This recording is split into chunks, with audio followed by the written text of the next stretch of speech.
آپ کمپس کو دیکھیے تو آپ کو سمجھ آ جائے گی کہ کس طرح آپ نے دائرہ چھوٹا بنانا ہے یا بڑا بنانا ہے تو وہی دائرے کو بنانے کے لیے سینٹر بالکل آپ کی ذات میں جو سب سے بنیادی چیز ہے اللہ کی محبت ہے، آپ اس سے جڑے ہوں گے تو طاقتور ہی رہیں گے۔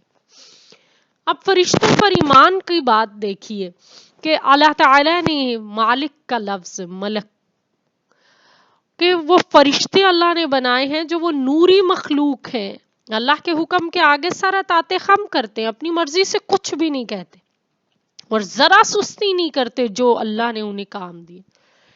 سورۃ تحریم میں ذکر کیا گیا لا یعصون اللہ ما امرہم ویفعلون ما یؤمرون، اللہ انہیں جو حکم دیتا ہے وہ فرشتے اس کی نافرمانی نہیں کرتے، جس کام کا انہیں حکم دیا جاتا ہے بس اسی پر عمل کرتے ہیں۔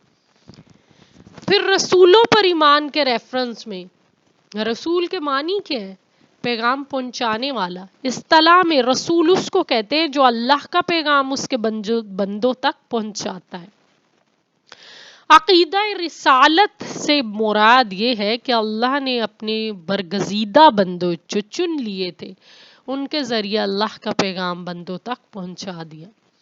اب تک حضرت آدم سے جو سلسلہ شروع ہوا تھا آپ حضرت محمد صلی اللہ علیہ وآلہ وسلم پر آ کر ختم ہو گیا، لیکن ہمارا ایمان یہ ہے لا نفرق بین احد من رسلی، ہم رسولوں میں سے کسی پر فرق نہیں کرتے، یعنی کہ ہمارے ایمان کا حصہ ہے کہ اگر ہمیں رسول کو ماننا ہے تو سب جگہ پر تمام تر رسول اللہ کی طرف سے بھیجے گئے تھے، وہ بہترین ہیں۔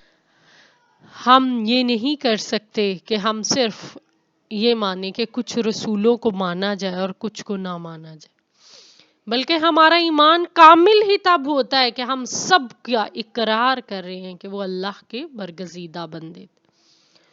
لیکن اس چیز پر ایمان کہ اب سب سے آخر پر آپ صلی اللہ علیہ وآلہ وسلم کو جو بھیجا گیا تو آپ کی شریعت پر ہی عمل ممکن ہے، اور بحیثیت مسلمان ہونے کے ہمارے لیے اب ضروری ہے کہ آپ صلی اللہ علیہ وآلہ وسلم کی تمام لائی ہوئی شریعتوں پر احکامات پر عمل کریں۔ اور یہ چیز یہاں آپ رسولوں پر ایمان کے ریفرنس میں ایڈ کریں گے ما کان محمد ابا احد من رجالکم ولکن رسول اللہ وخاتم النبیین، یہ آپ کی بک کے آپ کے سلیبس میں موجود یہ آیت ہے سورہ احزاب کی 40ویں آیت کہ محمد صلی اللہ علیہ وآلہ وسلم تم مردوں میں سے کسی کے باپ نہیں، لیکن وہ کیا ہیں؟ اللہ کے رسول اور خاتم النبیین۔ کتابوں کے ایمان میں آپ جانتے ہیں کہ اللہ تعالیٰ نے مختلف وقتوں میں جو پیغمبر بھیجے تھے ان پر مختلف کتابیں نازل کی، اور چند مشہور آسمانی کتب تورات حضرت موسیٰ علیہ السلام، زبور حضرت داؤد، حضرت عیسیٰ علیہ السلام پر انجیل کو اتارا گیا، اور سب سے آخر پر قرآن پاک آپ صلی اللہ علیہ وآلہ وسلم پر نازل ہوا۔ ہمارا ماننا ہے کہ یہ تمام تر کتابیں منزل من اللہ ہیں، یعنی ایمان کا حصہ ہیں کہ اللہ کی طرف سے نازل کردہ ہے۔ والذین یؤمنون بما انزل الیک وما انزل من قبلک، مومن تو وہ ہیں جو ایمان رکھتے ہیں کہ جو کچھ آپ پر نازل کیا گیا اور جو کچھ آپ سے پہلے اتارا گیا۔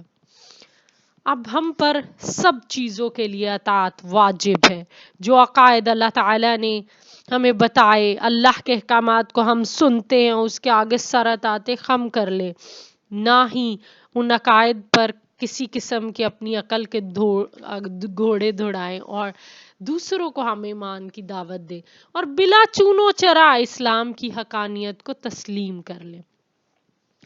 پھر ہمیں سکھایا گیا ہے کہ ہم بخشش کی دعا کرتے رہیں، وَقَالُوا سَمِعْنَا وَأَطَعْنَا، یعنی غفرانک ربنا، یہاں ہم اپنے رب سے اپنی کوتاہیوں کو کہ ہمیں معاف فرما دے، بے شک ہمارے دامن گناہوں سے بھرے ہوئے ہیں، اور کوئی خطا جو ہم کرتے ہیں اس پر تکبر کا اظہار نہ کریں، بلکہ اپنے رب کے سامنے گڑ گڑائیں اور بخشش طلب کر لیں۔ آپ جانتے ہیں کہ یہ طریقہ کار کس کا ہے؟ جب فرشتوں میں جن کو، ابلیس کیا تھا؟ عزازیل کہلایا ہے، تو وہ جنات تھا، جنات کی صف میں سے اسے نکال کے فرشتوں میں کھڑا کیا گیا، اس کی عبادت کی وجہ سے بہت عبادت گزار تھا، لیکن کیا کہ جب اللہ نے حضرت آدم علیہ السلام کو کہا کہ وہ ان کو سجدہ کریں، شیطان کو یہ حکم دیا، تو کیا وہ ٹکرا گیا کہ انا خیر منہ، تکبر کرتے ہوئے کہ میں اس سے بہتر ہوں، میں کیوں یہ کام کروں۔ گناہ تو انسان سے ہوتے ہیں، وہ خطا کا پتلا ہے، لیکن اسے کیا چاہیے؟ ہر بار اپنے رب کی طرف واپس لوٹ جائے۔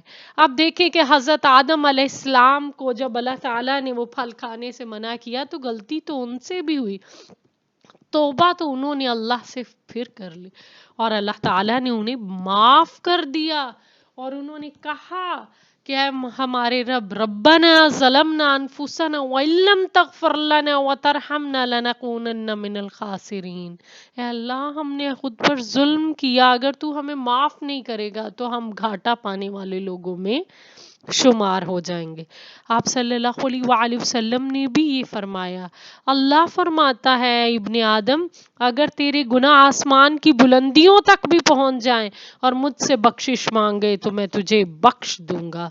تو اپنی امت کو استغفار کی تلقین کرتے ہوئے آپ نے کہا کہ گناہ کہ اے ایمان والو، اللہ سے توبہ کرو، اس سے معافی مانگو، بے شک میں دن میں 100 مرتبہ توبہ کرتا ہوں۔ آپ صلی اللہ علیہ وآلہ وسلم نے فرما دیا کہ گناہ سے توبہ کرنے والا ایسے ہے جیسے اس نے گناہ کیا ہی نہیں۔ جی اسٹوڈنٹس، اتنا ہی کافی ہے، انشاءاللہ نیکسٹ میں آپ باقی آیات کو سمجھیں گے۔ السلام علیکم ورحمۃ اللہ وبرکاتہ۔